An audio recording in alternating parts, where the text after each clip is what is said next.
ভুলে অথবা ইচ্ছায় স্ত্রীর দুধ পান করে ফেললে কি স্ত্রী তালাক হয়ে যাবে? সালাতের সময় হয়ে গেলে আজান শুরুর আগেই কি নামাজ আদায় করা যাবে? ভাত খাওয়ার সময় কি বাম হাতে গ্লাস ধরে পানি খাওয়া যাবে? নামাজের মধ্যে এক সূরা যদি দুইবার পড়ি তাহলে কি আমার নামাজ হবে? জুমার নামাজ পড়া সম্ভব না হলে কি আমি জোহরের নামাজ পড়তে পারবো? সব সময় কি মাথায় কাপড় দিতে হবে? নামাজরত অবস্থায় সিজদা যাওয়ার আগ মুহূর্তে সিজদার স্থানে ধুলা বালি ফু দিয়ে পরিষ্কার করা যাবে কি না? ওযু করার সময় আজান উত্তর দেওয়া যায় কি? বিবাহের সময় ছেলেরা কি হাতে মেহেদি আঙ্গুলে স্বর্ণ দিতে পারবে? গর্ভাবস্থায় সহবাস করা সম্পর্কে ইসলামে কোনো বিধিনিষেধ আছে কি না?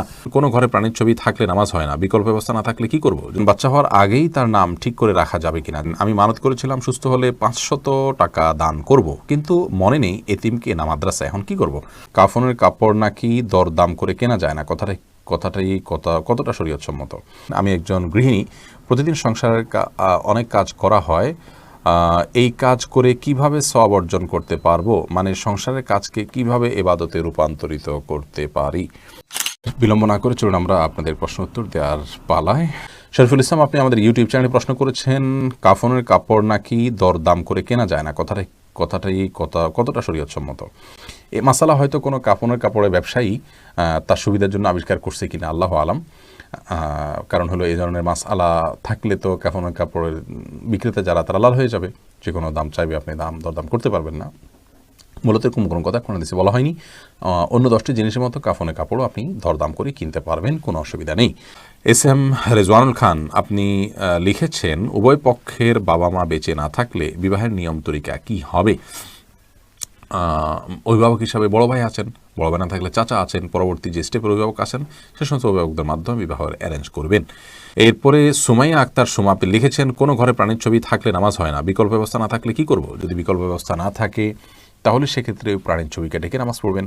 আর নামাজ হয় না বিষয়টা সেরকম না, ওই জায়গায় নামাজ পড়লে মাকরুহ হবে। বিশেষ করে যদি আপনার সলাতে সিজদার জায়গায় থাকে, সামনে থাকে, তাহলে সেক্ষেত্রে সেটা তো দৃশ্যত তাকে সিজদা করছেন এরকম আপনার মনেও আসতে পারে, বা দেখলে সেরকম দেখা যেতে পারে। এই জন্য এটা সরিয়ে নেবেন বা উপর করে রাখবেন। এভাবে বিভিন্নভাবে আপনি চেষ্টা করবেন। তাতেও যদি কোনো এরকমও যদি কোনো উপায় না থাকে তাহলে আপনি ওখানে সালাত আদায় করে নামাজ হবে না, বিষয়টা সেরকম না, মাকরুহ হবে, অপছন্দনীয় হবে। এরপর এমডি মাহমুদ হাসান, আপনি লিখেছেন নামাজরত অবস্থায় সিজদা যাওয়ার আগ মুহূর্তে সিজদার স্থানে ধুলা বালি ফু দিয়ে পরিষ্কার করা যাবে কি না? একান্ত প্রয়োজন না হলে এটি করবেন না, এবং এটি করতে গিয়ে অনেক সময় আমলে কাসির হয়ে যায়। অর্থাৎ আপনি এত বেশি ফু দিচ্ছেন, অনেককে দেখা যায় যে সিজদা যেতে গিয়ে এত বেশি ফুটা দিচ্ছেন আশেপাশে, তিনি আমলে কাসির করে ফেলছেন। অর্থাৎ তাকে একজন দর্শক দেখে নামাজে আসেন নাকি এমনিতে তিনি জায়গা পরিষ্কার করছেন, এটা নিয়ে সন্দেহের মধ্যে পড়ে যায়। এত বেশি যদি তার নামাজের অবস্থা থেকে, হাইয়াত থেকে তিনি সরে যান, তাহলে সেক্ষেত্রে তার নামাজ কিন্তু বিশুদ্ধ হবে না এবং নামাজ নষ্ট হয়ে যাবে। আর যদি এত বেশি তিনি নড়াচড়া না করেন, বরং খুব আলতোভাবে ফু দিয়ে জায়গা পরিবর্তন করেন, পরিষ্কার করেন, তাহলে সেটা জায়েজ হবে। যদি এত ধুলাবালি হয় যে নিঃশ্বাসের সাথে তার নাকে ঢুকবে, তিনি ক্ষতিগ্রস্ত হবেন, অসুস্থ হবেন, এরকম আশঙ্কা থাকে, তাহলে এটি করা যেতে পারে।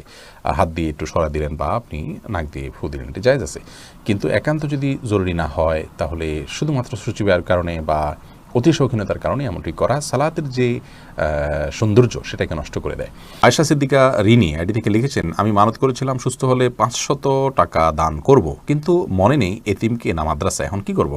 আপনি যে কোনো দানের খাতে আপনি দান করলে আদায় হয়ে যাবে ইনশাআল্লাহ বিদিনিল্লাহ। সিরাজুল ইসলাম আইডি থেকে আপনি লিখেছেন, বাচ্চা হওয়ার আগেই তার নাম ঠিক করে রাখা যাবে কিনা? যাবে, কোনো অসুবিধা নেই। বাচ্চা হওয়ার আগে থেকে ছেলে হোক মেয়ে হোক, ছেলে হওয়ার সমাবেশী হিসেবে ছেলের নাম, অথবা ছেলে মেয়ে দুইটা রেখে দিলেন, আগে থেকে ঠিক করে রাখলেন, কোনো অসুবিধা নেই। হাই ব্যাখ্যাত, আপনি ইউটিউব থেকে লিখেছেন, আমি একজন গৃহিণী, প্রতিদিন সংসারের অনেক কাজ করা হয়, এই কাজ করে কিভাবে সওয়াব অর্জন করতে পারবো? মানে সংসারের কাজকে কিভাবে ইবাদতে রূপান্তরিত করতে পারি?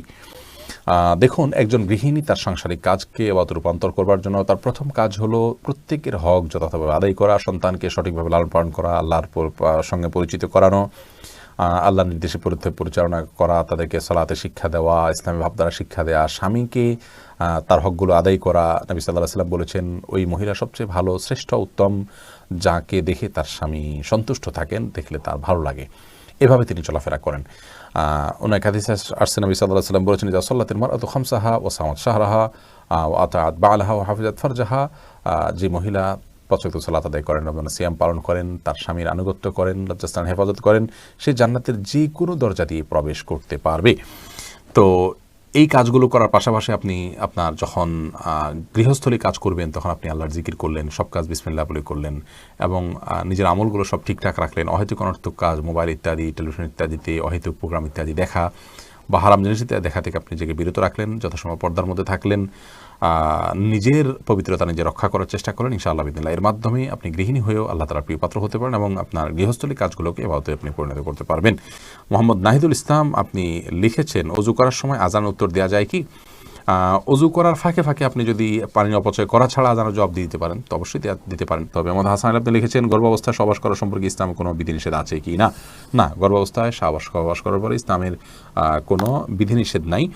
তবে আপনি এই অবস্থায় সহবাস করলে যদি বা গর্ভস্থ সন্তানের ক্ষতি হয় বা স্ত্রীর কষ্ট হয় বা ক্ষতি হয়, তাহলে সেক্ষেত্রে সেটি করা উচিত হবে না। শিশির ভেজা ঘাস এই আইডি থেকে আপনি লিখেছেন, সবসময় কি মাথায় কাপড় দিতে হবে? না, সবসময় মাথায় কাপড় দিতে হবে বোন, এমনটি মোটেও আবশ্যক নয়।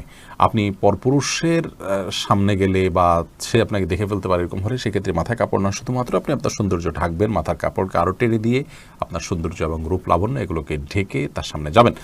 আর এর বাইরে আপনি আপনার বাসায় আপনার বাবা, ভাই, বোন বা আপনার মহিলারা, তারপর আপনার ছেলে, মাহরাম যারা আছেন তাদের সামনে আপনাকে মাথা সবসময় ঢেকে রাখতে হবে কাপড় দিয়ে, এমনটা আবশ্যক নয়। তবে হ্যাঁ, আপনি ফিতনার এই যুগে নিজেকে যথাসম্ভব সেফে রাখার জন্য আপনি অন্য পুরুষদের সামনে, অর্থাৎ বাসার মাহরম পুরুষদের সামনে, ধরুন শ্বশুর আছেন, আপনার বড় ভাই আছেন, বড় সন্তান, ছেলে সন্তান আছেন, তাদের সামনে মাথায় কাপড় টাপড় দিয়ে থাকতে পারলে ভালো, কিন্তু মাথায় কাপড় দিয়ে রাখতে হবে সব সময়, এটা পর্দার নির্দেশ এরকমটি কিন্তু নয় নিজের পরিবারের সদস্যদের সামনে, অর্থাৎ মাহরামদের সামনে। জয়নাল মুন্সি আপনি লিখেছেন, বিবাহের সময় ছেলেরা কি হাতে মেহেদি, আঙ্গুলে স্বর্ণ দিতে পারবে? মেহেদি এটা নারীদের ভূষণ, নারীরা দিবে, বিশেষ করে হাতে পায়ে, চুলে বা দাড়িতে ছেলেরা দিতে পারে। নবী আলাইহিস সালাম এক নারীর হাত দিয়ে কিছু দিচ্ছিলেন, তো তার হাতে মেহেদি ছিল না। নবী আলাইহিস সালাম বলেছেন যে এটা কি পুরুষের না মহিলার হাত? বলা হলো মহিলার হাত। তখন তিনি বললেন যে মহিলার হাত কেমন, যে মেহেদি নেই? তার মানে মহিলারা মেহেদি পড়তেন তখন, তাদের আদা ছিল এটি, কিন্তু পুরুষ সেটি করবে না, অর্থাৎ নারীর সাথে পুরুষ সাদৃশ্য গ্রহণ করা নিষেধ। আর তাছাড়া সাজগোজ এটি মূলত নারীদের জন্য, সাজগোজ বলতে এই জাতীয় অতিরিক্ত যে সাজগোজ আছে সেটি, আর পুরুষও পরিপাটি হয়ে থাকবেন সেটি তো অবশ্যই ভালো। শাহাদাত হোসেন আপনি লিখেছেন, জুমার নামাজ পড়া সম্ভব না হলে কি আমি জোহরের নামাজ পড়তে পারবো? জুমার নামাজ পড়া সম্ভব না হলে, মিস হয়ে গেলে তো অবশ্যই জোহর নামাজ পড়বেন। মোহাম্মদ হাসান আলী কিন্তু কেন মিস হলো? অবহেলার কারণে মিস হলো, সেটি গুনাহের কথা, সামনে থেকে সাবধান হতে হবে। মোহাম্মদ রহমান আপনি লিখেছেন, ভাত খাওয়ার সময় কি বাম হাতে গ্লাস ধরে পানি খাওয়া যাবে? যাবে, বিশেষ করে বাম হাতে পানি নিয়ে ডান হাতে ঠেক দিয়ে অনেকে খান, অর্থাৎ দুই হাত দিয়েই খেলেন আর কি, এটা জায়েজ আছে, কিন্তু উত্তম হলো আপনি সরাসরি ডান হাত দিয়ে পান করা। কারণ নবী করিম সাল্লাল্লাহু আলাইহি ওয়াসাল্লাম এক কৃতদাসকে বাম হাতে খেতে দেখে বলেছেন, কুল বিয়ামিনিক, তুমি তোমার ডান হাতে খাও, অকুল বিমায়ালিক, এবং তোমার সামনে থেকে খাও। তো বাম হাতে পান করা এটা সুন্নাহর খেলাফ একটি কাজ, এটি করা উচিত নয়। ডান হাতে যথাসম্ভব পান করা উচিত, কিন্তু ডান হাতে আমাদের খাবার লেগে থাকে, বিশেষ করে আমরা যারা এই সাবকন্টিনেন্টে থাকি, আমাদের খাবারগুলো এরকম যে ভাত তরকারি ঝোল টোল দিয়ে খেতে গেলে আমাদের হাত মেখে যায়, গ্লাসে ধরলে নষ্ট হয়ে যায়, সেখানে আমরা আঙুল চেটে খেয়ে তারপরে ধরতে পারি, সেটা আমাদের জন্য অধিকতর সুন্নাহর নিকটবর্তী এবং ভালো। কিন্তু যদি কেউ বাম হাতে খেয়ে ডান হাত দিয়ে ঠেক দেন, তাহলে সেটাকেও আপনি আপনার ভুল বলবেন বা গুনাহ হয়েছে এরকম বলার কোনো সুযোগ নেই, সেটাও করা যেতে পারে। অনেক ওলামা ইকরাম সেই পরামর্শ দিয়ে থাকেন। মাহদি হাসান আপনি লিখেছেন, নামাজের মধ্যে এক সূরা যদি দুইবার পড়ি তাহলে কি আমার নামাজ হবে? কোনো অসুবিধা, নামাজ হয়ে যাবে। এক সূরা যে একাধিকবার পড়তে হবে, এক সূরা যে একবার বেশি পড়া যাবে না এমন কোনো বাধ্যবাধকতা নেই। আমরা সূরা তারাবির সালাতে যে পড়ি, এক রাকাতে তো অনেক সূরাও পড়ি, তাই না? কোনো অসুবিধা নেই। জান্নাতুল ইমিন আপনি লিখেছেন, সালাতের সময় হয়ে গেলে আজান শুরুর আগেই কি নামাজ আদায় করা যাবে? সালাতের সময় হয়ে গেলে আজান শুরুর আগে আপনি সালাত আদায় করতে পারেন, কোনো অসুবিধা নেই। সালাতের সময় হওয়াটা হলো মূল। ইন্না সালাতা কানাত আলাল মুমিনিনা কিতাবাম মাওকুতা, সালাত নির্দিষ্ট সময় আদায় করাটাকে ফরজ করা হয়েছে। আজান হলে তারপরে জামাত হবে, আজান হলো ডাকার জন্য, কিন্তু তার আগে মা বোনরা তার জায়গায়, পুরুষরাও তার জায়গায় সালাত আদায় করতে পারবেন, কোনো অসুবিধা নেই। আরমান হুসাইন আপনি ইউটিউব চ্যানেল থেকে প্রশ্ন করেছেন, ভুলে অথবা ইচ্ছায় স্ত্রীর দুধ পান করে ফেললে কি স্ত্রী তালাক হয়ে যাবে? দেখুন, ভুলে বা ইচ্ছাকৃতভাবে যদি কোনো স্বামী তার স্ত্রীর দুধ পান করে ফেলে, তাহলে তার কারণে তাদের বৈবাহিক সম্পর্ক নষ্ট হবে না, এটি বিশুদ্ধতর মত এবং এটি জমহুর উলামা ইকরামের মত। কেউ কেউ এর ব্যতিক্রম বলেছেন, কিন্তু সেটি আসলে গ্রহণযোগ্য নয়। অতএব স্বামী যদি স্ত্রীর স্তনে মুখ দিয়ে দুধ পান করে ফেলেন ভুলে, তাহলে তার কারণে সম্পর্ক, তাদের স্বামী স্ত্রীর সম্পর্ক নষ্ট হবে না। নবী করিম সাল্লাল্লাহু আলাইহি ওয়াসাল্লাম বলেছেন, ফাইন্নামার রাদাআতু মিনাল মাজাআহ, অন্য হাদিসে আসছে লা রাদাআ ইল্লা লা রাদাআ ইল্লা ফি সানাতাইন, আও কামা ক্বালা আলাইহিস সালাতু ওয়াস সালাম। 2 বছরের বাইরে গেলে যদি দুধ পান করানো হয়, সে দুধ পান করানোর ভিত্তিতে হারাম হওয়ার সম্পর্ক সাব্যস্ত হবে না।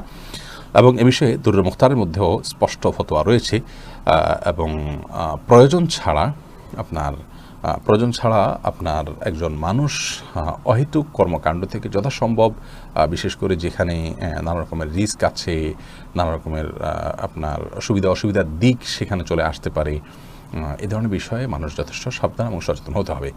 স্ত্রীর দুধ যদি অনিচ্ছাকৃতভাবে কারোর মুখে চলে যায় এবং সে পান করে ফেলে, তাহলে সেটা মানে ইচ্ছাকৃত যদি কেউ করে তাহলে সেটা নাজায়েজ হবে, গুনাহের কথা হবে।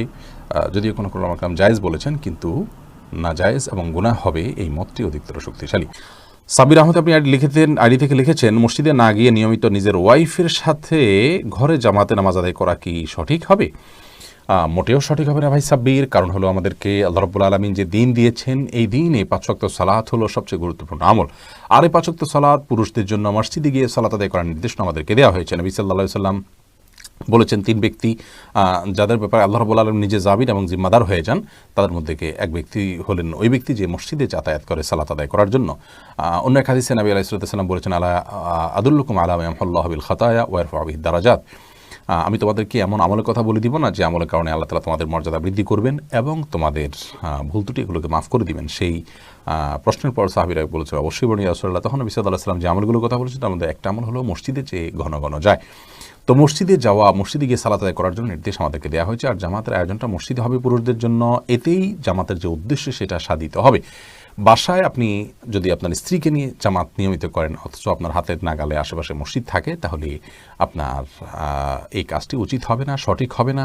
জামাতের সাথে সালাত আদায়ের যে নির্দেশ, সেই নির্দেশটা পালন হবে না। হ্যাঁ, আপনি জামাত আদায়ের সওয়াবটা পেলেন শুধুমাত্র।